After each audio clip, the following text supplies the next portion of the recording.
Hey guys, it's Kevin in my review for A Quiet Place Day 1.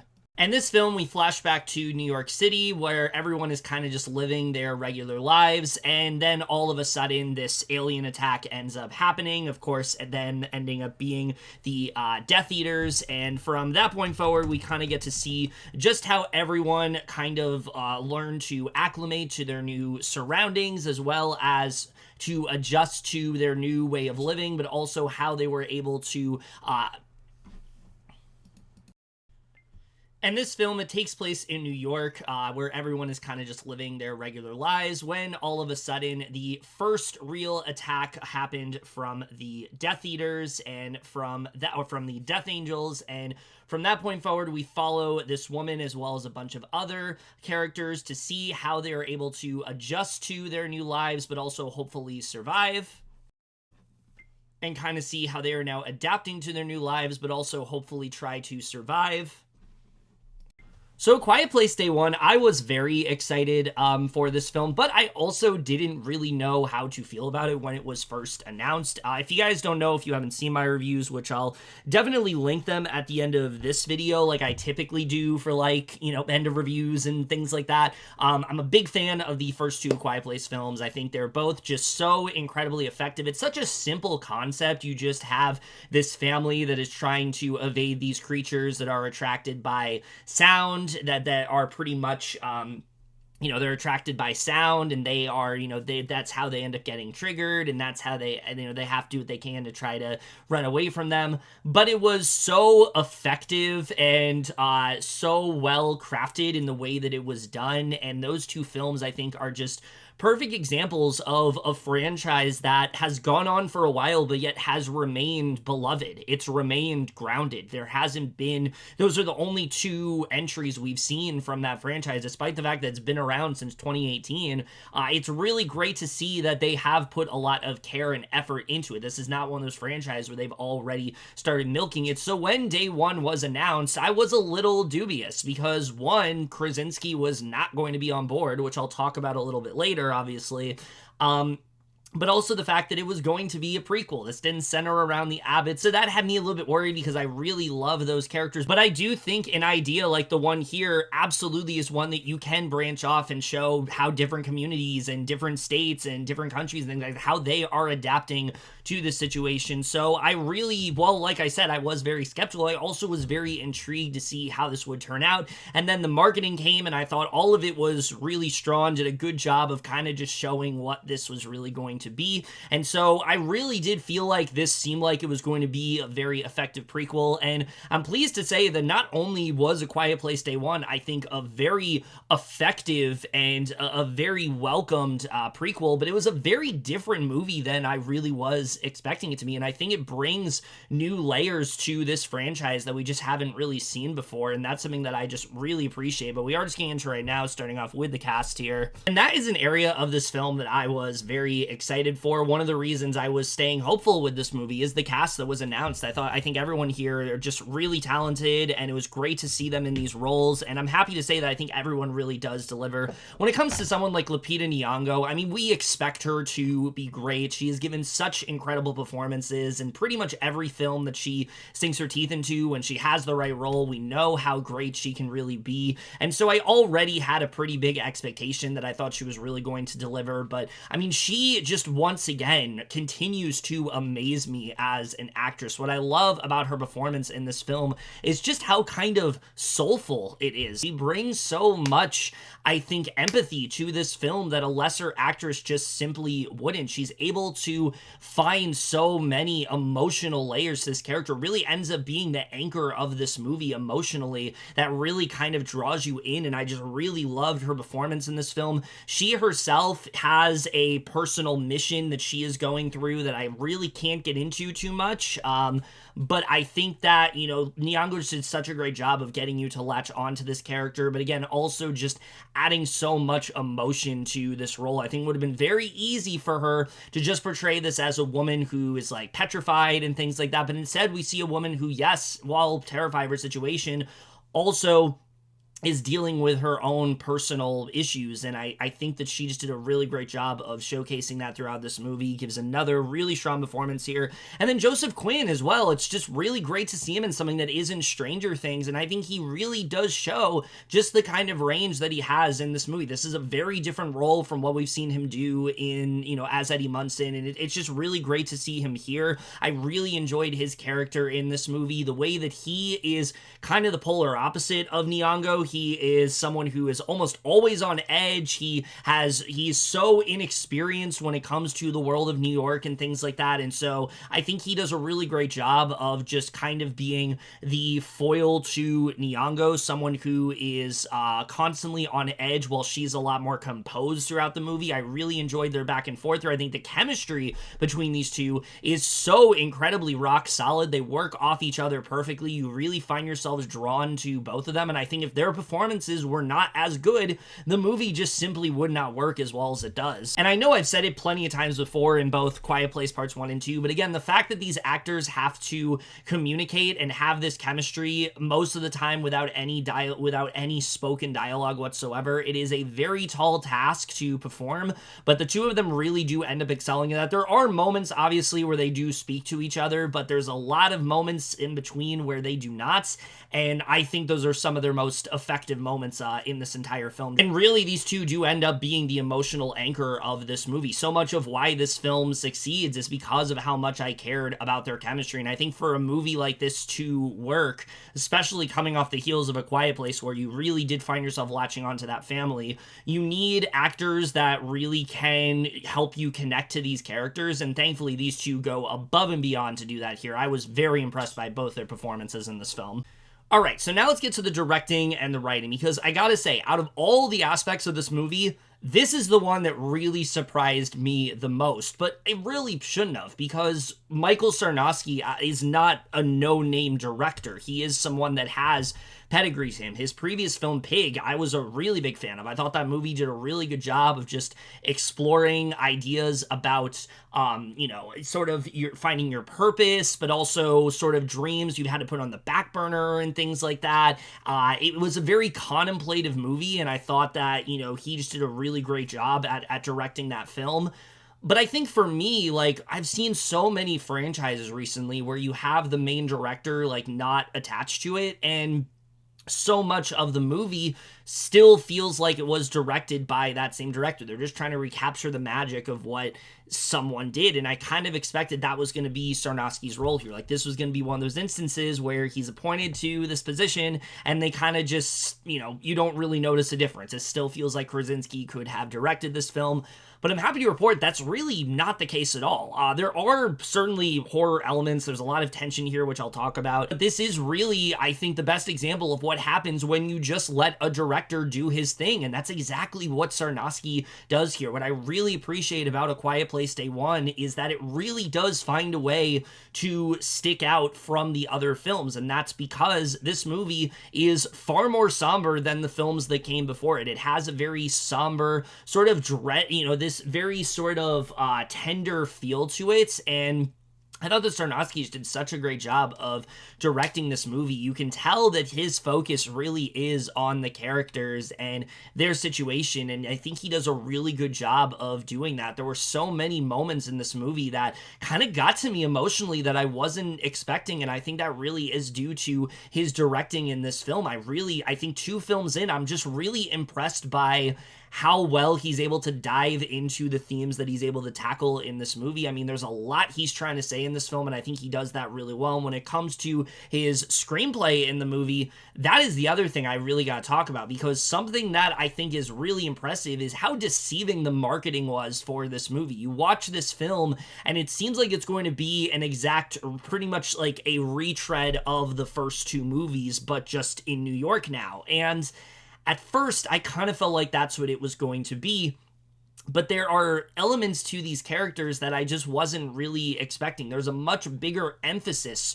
on character in this movie, and not say there wasn't in A Quiet Place. I think Quiet Place Part 2 in particular really did a great job of fleshing out that family and diving deeper into, sort of certain flaws that they had and things like that. But this movie really dives deep into the idea that this is the end of the world, and these characters know that. They know that they might not have time left to accomplish certain things that they've wanted to do, and they really want to take advantage of that. For example, Sam, she has a specific thing that she is going through. You find out at the beginning of the movie, and because of that, she has this goal in mind that she doesn't know if she's going to be able to obtain anymore. And I can't really get into what that's all about, because I think they did a really good job of hiding that in the marketing, but you really understand her motivation. She has a mission that she is trying to accomplish, and you really understand why she's trying to do that. And as a result, it's not just about surviving the day. She really is trying to accomplish this one thing. And because of the great character work they do throughout the movie, you care about it. You're drawn to her character, and as the film goes on, you start to find out more about her family history, some things that she's kind of attached to, realizing that she isn't going to have them anymore, and not really being able to do much about it other than, have those memories. And I just found her to be a very well-written character in that way. And then Eric, I think, also is a really solid character, because like I said, this is someone who just isn't really that well-versed when it comes to New York City. He really is kind of an outsider to this world, and you kind of see Sam having to help him out through that, but he also is helping her out in, what she is personally going through, what her whole dilemma that she is facing. He's there to help alongside, and you really do see these two trying to help each other and make the best out of this situation, even though, yes, they're in this situation where there are monsters at every corner, and they have to be as, they have to be as careful as possible in doing what they can to, avoid them, or sometimes even try to get those creatures to overlook them by triggering other noises.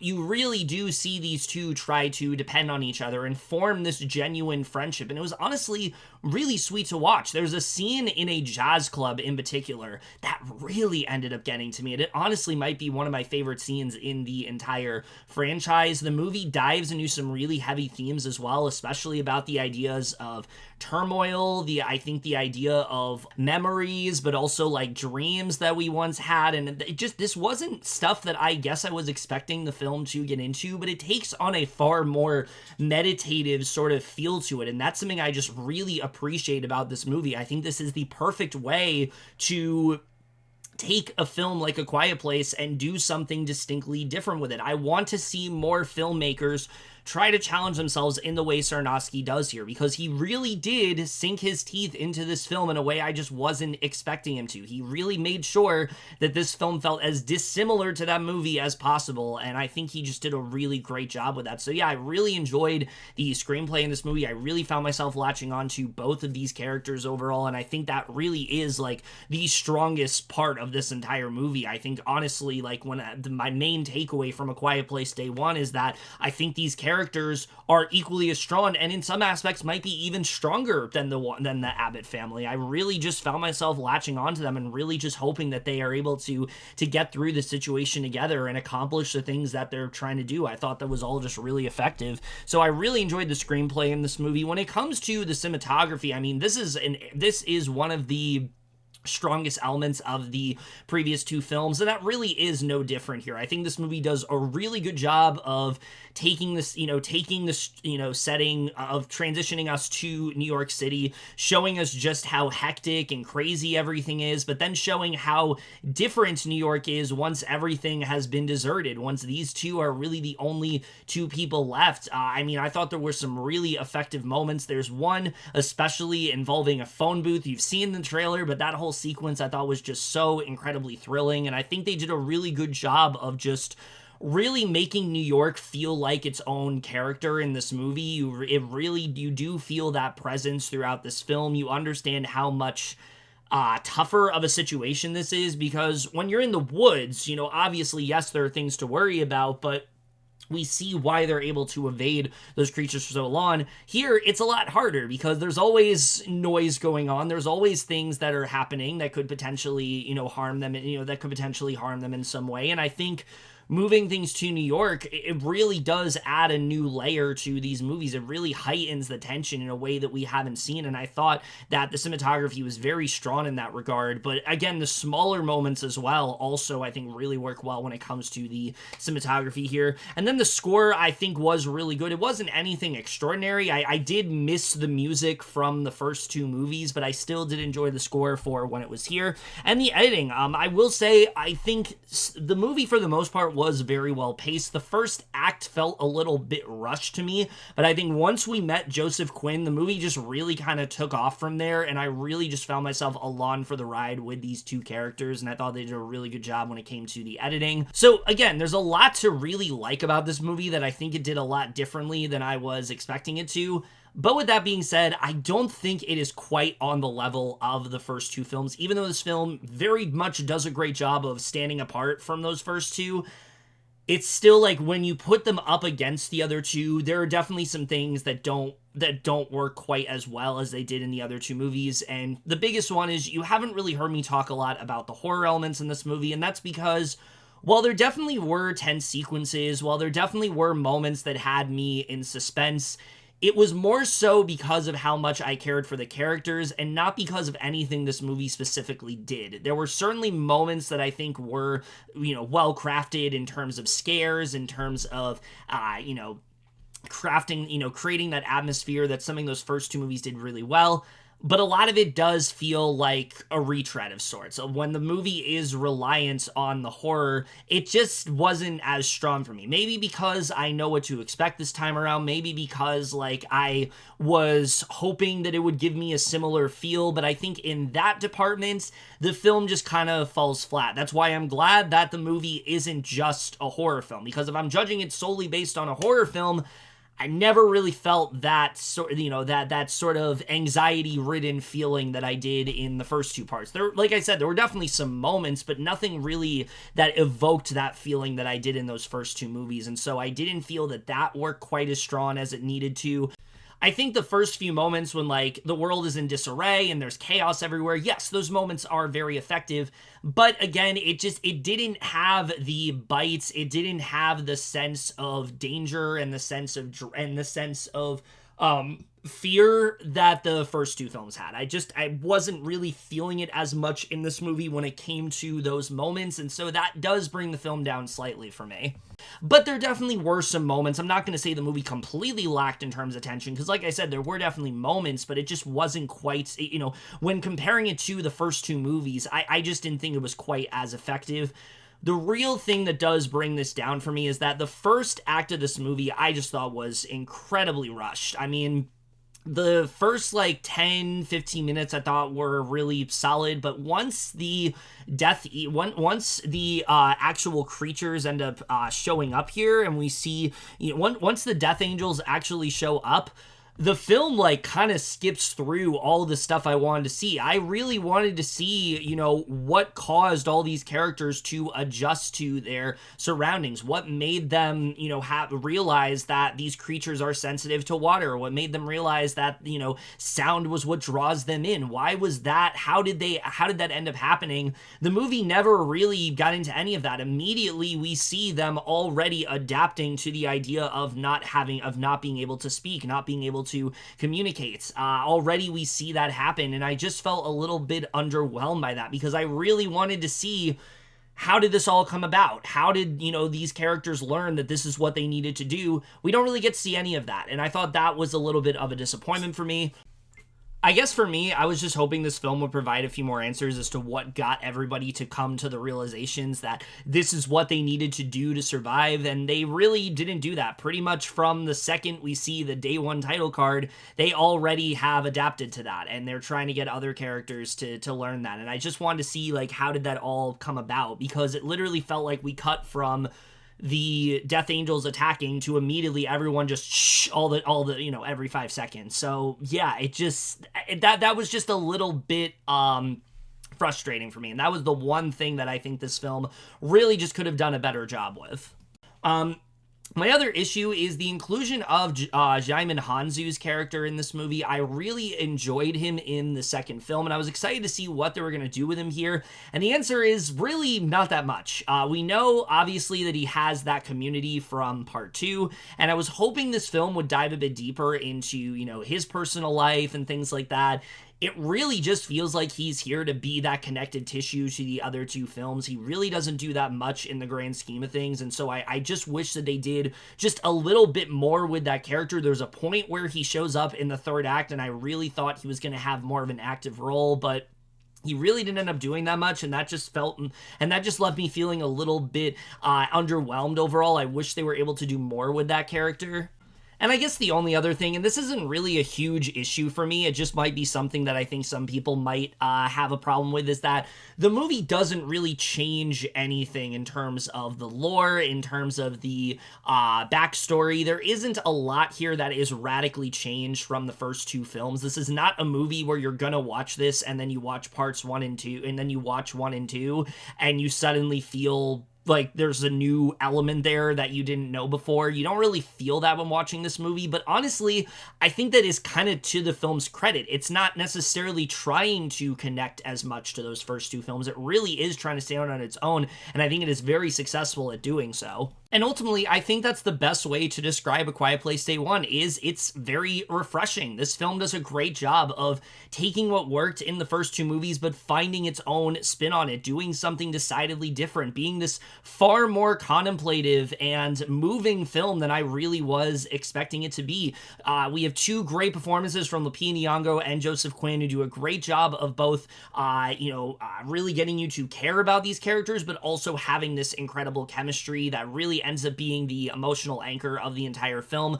In fantastic direction from Michael Sarnoski, who, despite the fact that maybe doesn't succeed as much in the thrills of the first 2 films, really does exceed in terms of characters and emotion and all those smaller moments, and really dives deeper into ideas about the post-apocalyptic stuff that we haven't really seen in the other 2 movies. I think really A Quiet Place Day 1 should be an example of what you can really do with a franchise that seemingly has exhausted all of their ideas. This movie is such a great example of just putting your own spin on it, and I think they do that really well here. It might not be quite on the level of the first 2 movies for me, but the moments that work really do end up working, and as such, I think this is a very effective prequel. And while it maybe doesn't provide the answers and connective tissue to the other 2 films that maybe people are expecting, really just does a great job of standing out on its own and really just showing how much more this franchise can do when it has the right talent in play. I think moving forward, this might be the way to go, despite the fact that I do eventually want to see A Quiet Place Part 3 and follow up with those characters again. I think if they wanted to continue doing prequels like this, where we kind of center in on different parts of the world and see how they dealt with this situation, but also have characters that are just as compelling and just as grounded as the ones in here, I think this could end up still being one of the most successful horror franchises out there that could go for many years to come. But overall, like I said, I was very impressed by this film, and I am going to give A Quiet Place Day 1 overall a B+. But over, guys, so my review of A Quiet Place Day 1. Let me know what you guys saw this movie overall, left your thoughts on it. We'll see you guys in my next video, and we'll see you guys for that. Okay, bye.